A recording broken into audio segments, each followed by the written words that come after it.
Pelajarannya berjalan dalam roh, walking in the spirit. Dulu terus terang ini jadi pertanyaan saya ya, gimana caranya ini jalan dalam roh? Gimana caranya mendengar suara Tuhan? Karena dulu saya sangat kuat logiknya ya. Jadi saya suka bertanya sama adik saya, gimana dengar Tuhan ngomong ya? Suaranya seperti apa? Laki-laki atau perempuan? Karena dulu kalau buat saya ya baca Alkitab, ya merenungkan, terus ya banyak hal yang nggak saya pahami, tapi ternyata sangat simpel ya, sederhana. Ada 8 pelajaran di sini ya. Yang pertama dia membahas tentang apa artinya menjadi rohani. Ya, sebenarnya semuanya mengacu kepada pola pikir kita, cara berpikir kita yang diubah. Lalu dia menunjukkan mengenai saklar roh. Ya, sangat sederhana. Dia bilang cuma ya seperti menyalakan lampu dalam ruangan yang gelap, tiba-tiba ruangan itu menjadi terang. Kemudian bagaimana kita fokus kepada firman Tuhan. Kita mungkin punya banyak kesibukan, tapi kita tetap bisa fokus kepada Tuhan. Ada hal yang menarik ya, kita sering mendengar cerita Marta dan Maria. Marta sibuk sekali melayani, Maria duduk di kaki Tuhan. Kalau baca kisah itu ya di kitab Lukas, bahasa Indonesia itu nggak kelihatan, tapi kalau bahasa Inggrisnya di King James itu kelihatan. Dapat disimpulkan bahwa baik Marta maupun Maria awalnya tuh duduk di kaki Tuhan, mendengar. Kemudian Marta berpikir saya harus melayani Tuhan, dia tinggalkan dan dia sibuk menyiapkan mungkin makanan, minuman ya. Kalau zaman sekarang mungkin menyiapkan ya konsumsi, capcay dan sebagainya. Lalu dia pikir kok Maria kok duduk terus. Jadi dia mulai protes ya. Karena fokusnya berubah. Nah, lalu berjalan dalam firman Allah, dalam iman, kemudian dipimpin roh seperti apa, dan yang terakhir ini disiplin rohani ya. Kita belajar grace bukan berarti ada disiplinnya. Orang tua kita sekaya apapun, kalau orang tua kita sayang sama kita, ingin kita bisa bertumbuh, menjadi orang yang dapat berdikari, ya kita mesti lewat yang namanya disiplin, pendidikan. Harus lewat itu.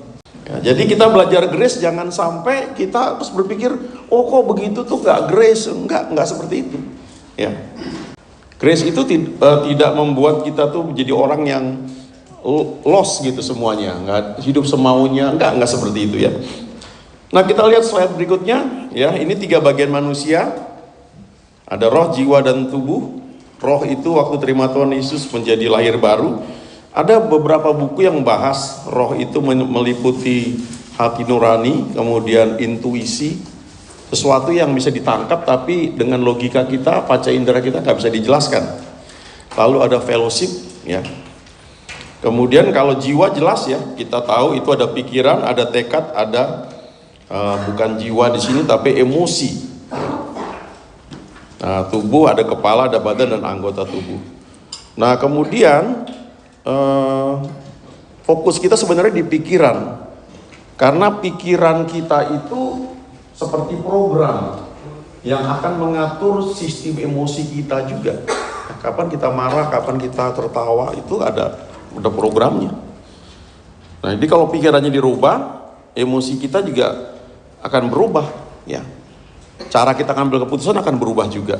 Nah Kolose 3 ini berkata bahwa karena itu kalau kamu dibangkitkan bersama dengan Kristus, carilah perkara yang di atas. Nah ini bagian kita ya, untuk mencari perkara yang di atas, di mana Kristus ada, duduk di sebelah kanan Allah.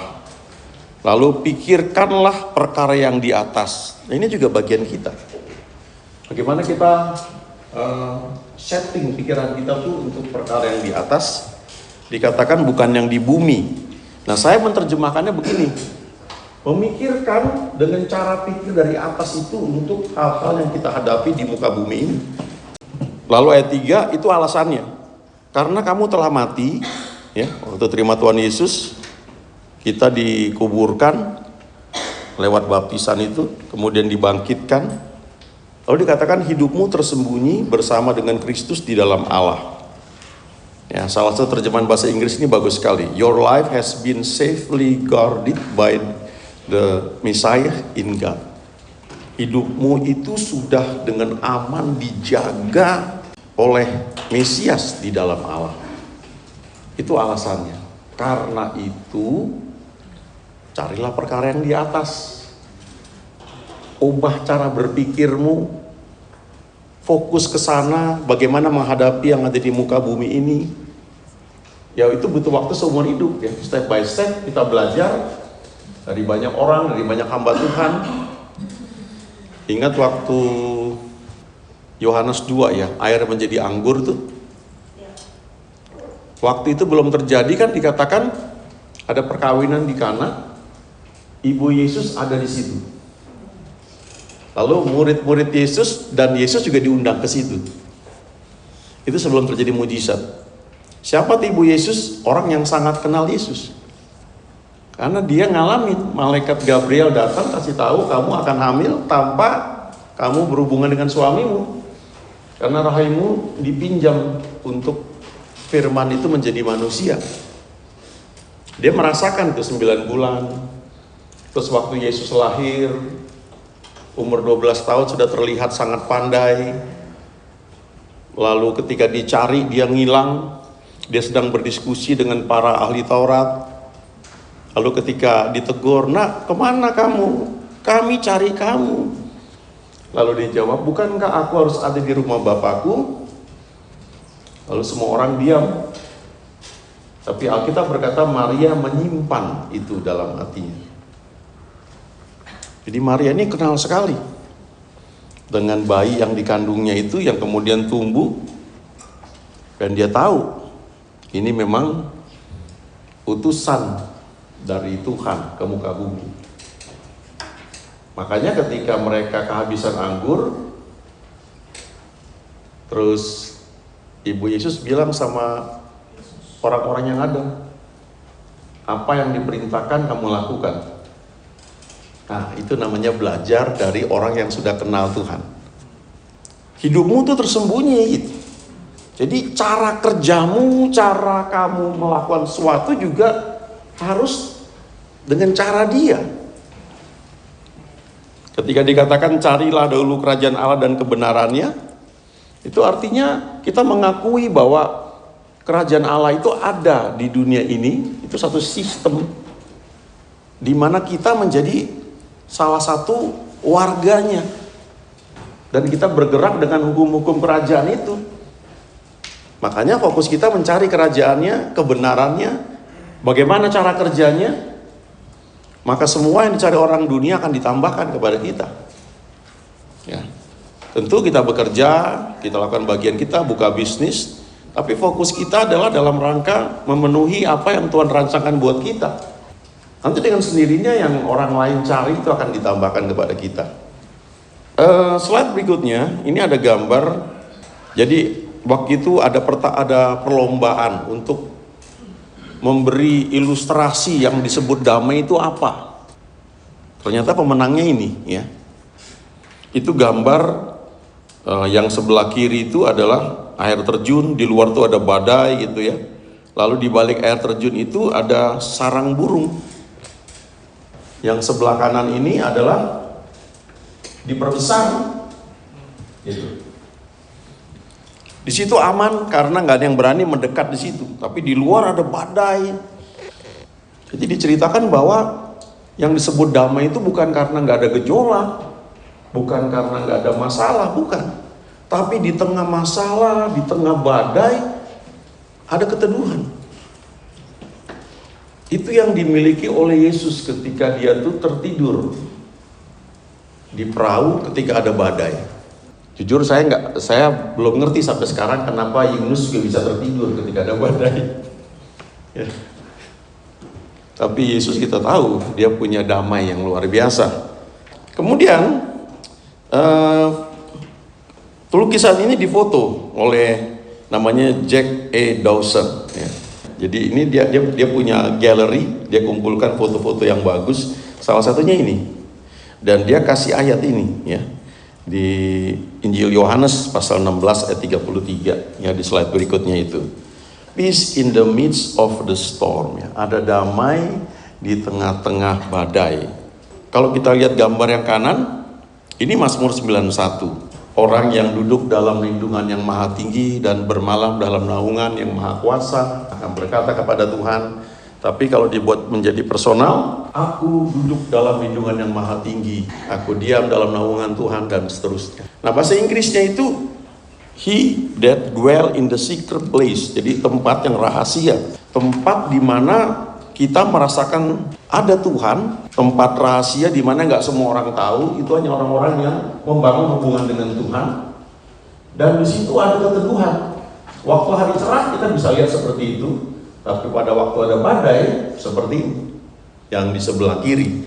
Nah, sebenarnya yang mau diajarkan di Walking in the Spirit itu adalah di tengah dunia yang kacau balau, bagaimana kita bisa melaluinya? Tentu dengan ikuti tuntunan Tuhan. Tuhan itu punya plan, ya. Ada satu rencana. Seperti Daud itu dia siapkan untuk posisi menjadi raja di Israel. Dan nubuat tentang ada orang yang Tuhan pilih menjadi orang yang berkenan memimpin orang Israel menggantikan Saul, itu diucapkan Samuel sebagai nabi 8 tahun sebelum Daud itu lahir. Tapi bagaimana Daud bisa sampai di situ? Ada jalur yang mesti dia ikuti. Jatuh bangun juga dia, tapi dia punya hati yang terus terarah kepada Tuhan. Nggak sempurna, tapi toh akhirnya dia bisa mencapai itu. Sehingga Alkitab mencatat dia menjadi orang yang berkenan kepada Tuhan. Nah, kita bisa belajar orang seperti Daud aja bisa, gitu ya. Dan dia banyak menuliskan mazmur yang memberkati kita.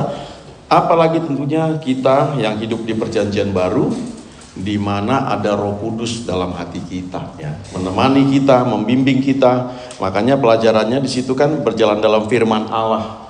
Firman dengan Roh Kudus itu tidak pernah bertentangan. Kalau kita hanya baca firman, tahu firman, dan itu perlu, ya, kita mungkin jadi ahli Taurat. Kita perlu Roh Kudus, dan kita terima itu tidak hanya sebagai materai membuat kita menjadi ciptaan baru, tapi kita terima juga pengalaman kedua penuh dengan Roh Kudus, dibaptis Roh Kudus. Dan itu membuat firman yang kita baca menjadi hidup. Sehingga firman yang mungkin tertulis ribuan tahun yang lalu tetap bisa menjadi petunjuk buat kita. Ya, saya pernah cerita bahwa atau ketika ada satu hal yang sedang saya hadapi, ya, saya nggak tahu jalan keluarnya gimana. Lalu ada perjamuan kudus di sini, anggur, lalu ada ayat di roti itu. Ayatnya adalah Keluaran 14. Tuhan akan berperang bagi kamu dan kamu akan diam saja. Amin. Itu satu firman yang tiba-tiba bicara kepada saya. Dan besoknya kalau nggak salah udah clear. Tanpa saya buat apapun. Saya bagikan ini di beberapa tempat, ya. Jadi ada salah seorang jemaat juga yang punya masalah. Nah, waktu kami perjamuan, dia dapat satu ayat. Ayat itu tiba-tiba bisa berbicara kepada dia. Selesai itu kami berdoa pegang ayat itu, dan betul. Itu jawaban betul terhadap masalah dia. Kok bisa begitu?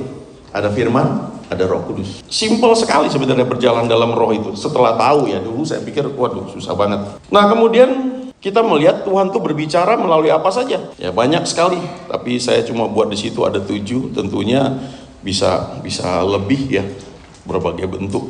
Yang pertama lewat firman, itu jelas lah, ya. Pada mulanya adalah firman, firman itu bersama-sama dengan Allah, dan firman itu adalah Allah. Jadi waktu kita baca firman itu, Roh Kudus memberi kita pengertian, ya. Itu yang Paulus sudah bilang di 2 Timotius 3, ya. Segala tulisan yang diilhamkan Allah memang bermanfaat untuk mengajar, untuk menyatakan kesalahan, memperbaiki kelakuan, dan untuk mendidik orang dalam kebenaran. Ya, ada 4 hal. Ayat berikutnya bilang, dengan demikian tiap-tiap orang kepunyaan Allah diperlengkapi untuk setiap perbuatan baik. Efesus 2 ayat 8 berkata, kita ini diselamatkan oleh iman. Dan ayat 10 mengatakan, ada pekerjaan baik yang Tuhan siapkan buat kita, dan Dia mau supaya kita hidup di dalamnya. Untuk mencapai pekerjaan baik itu, posisi yang Tuhan siapkan buat kita itu, firman ini lebih dari cukup. Dengan demikian, tiap-tiap manusia kepunyaan Allah diperlengkapi untuk setiap perbuatan baik. Jadi, paling praktis memang tiap hari perlu baca firman.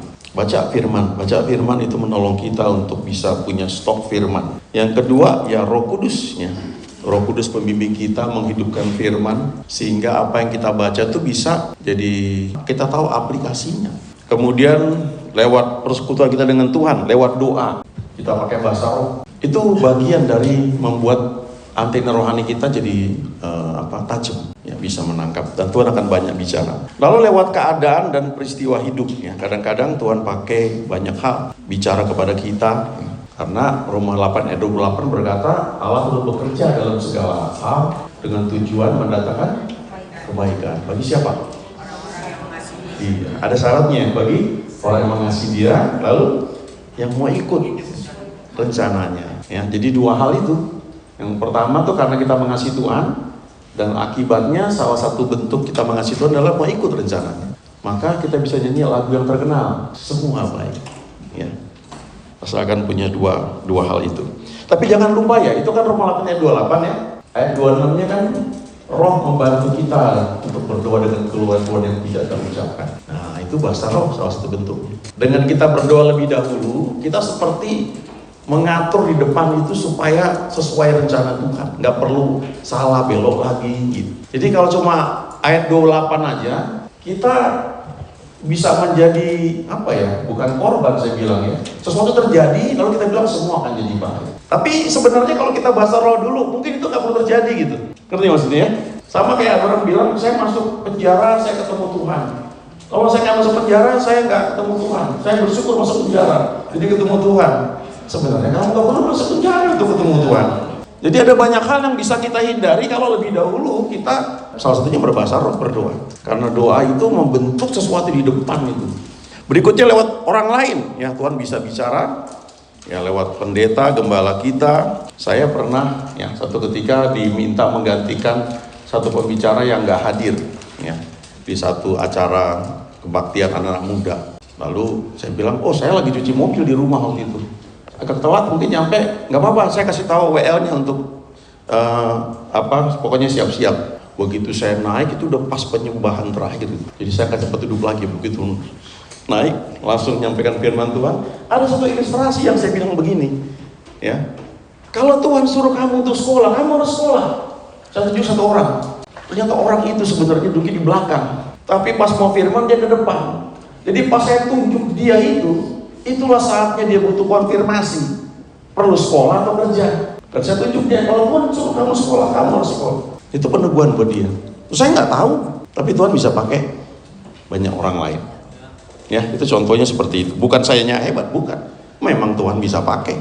Penglihatan dan mimpi, ya mungkin beberapa orang alami itu, dan hati nurani. Nah, apa hal praktis yang bisa saya buat atau kita buat supaya kita bisa nangkap tuntunannya? Sekali lagi ini bukan Taurat, tapi disiplin rohani memang diperlukan. Salah satunya adalah ini, bangun pagi. Yesaya 50 ayat 4. Tuhan Allah memberikan kepadaku lidah seorang murid, supaya dengan perkataan aku dapat memberi semangat baru pada orang yang letih lesu. Lalu setiap pagi ia mempertajam pendengaranku untuk mendengar sebagai seorang murid. Bangun pagi itu, waktu bangun pertama kali, frekuensi otak tuh sedang teduh. Itu saatnya itu kita duduk, mungkin bahasa roh, merenung, baca firman, dan itu jadikan satu habit. Nah, paginya bisa beda-beda. Ya ada orang yang biasanya tidur jam 2 mungkin, ya paginya jam berapa dia. Pokoknya mungkin bisa beda-beda ya. Tapi poinnya adalah kita memang harus ada disiplin rohani. Itu bagian dari pendidikan. Dan Tuhan Yesus beri contoh pagi-pagi benar waktu hari masih gelap, dia pergi keluar dan dia berdoa. Dia pergi ke tempat yang sunyi kan, dia berdoa di sana. Tidak digerakkan oleh tekanan keadaan. Tidak selalu yang kelihatannya terbuka itu memang dari Tuhan untuk kita. Bisa aja yang kelihatan tertutup, Tuhan suruh di situ. Tapi bagaimana membedakannya? Ya hanya kita dan Tuhan yang tahu. Tuhan yang tahu sih, tapi untuk kita nangkep itu ya kita perlu membangun hubungan dengan Dia. Ya. Nah, dengan cara seperti itu nanti kita akan semakin menikmati berjalan dalam roh. Roma 8 ayat 1 itu berkata, sekarang tidak ada penghukuman bagi mereka yang ada dalam Kristus Yesus. Ya, there is now no condemnation for those who are in Christ Jesus. Ya, Roma 8 ayat 1. Bahasa Inggrisnya ada tambahannya. Who walks not according to the flesh, ya. Who walk not after the flesh, but after the spirit. Nah, bahasa Indonesia itu nggak ada. Jadi kalau kita berjalan dalam tuntunan roh, tidak ada tuduhan, sebaliknya ada damai. Dan sebenarnya itu menolong kita untuk bisa membedakan suara dia. Ya. Oke, Tuhan berkati ya.